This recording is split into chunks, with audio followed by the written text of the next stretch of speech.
Hey students, Mr. Wolf here. I hope you're having a great day, and I will be going over the directions for our Exploring Fiction Day 6 narrative mode point of view.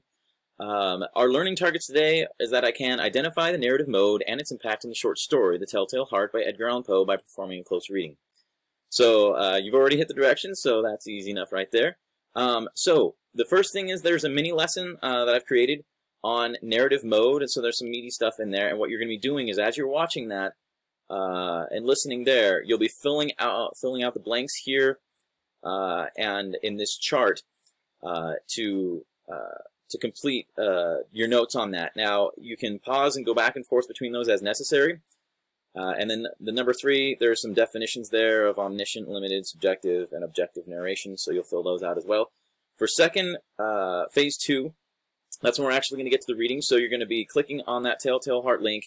It'll ask you to make a copy of that, and then you can read through that if you care to. I have also posted a link that goes to a YouTube of the audio for it, so you can listen while you're reading it. And I think it's actually a really cool audio. It's very spooky, and it's got a pretty famous guy doing the voice.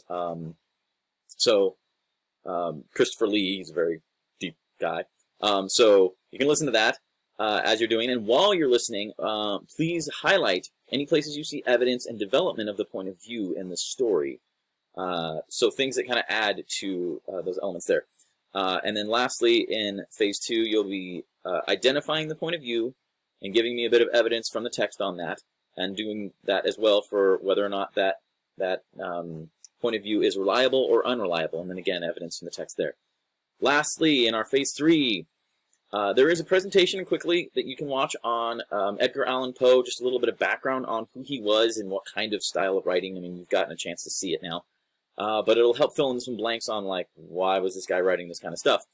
And then you'll be answering a couple of questions. That first one is really on his purpose. Like, what was his purpose in writing this? Outside of entertainment value, what do you think he was attempting to do with his audience? And you can glean definitely from the presentation on that.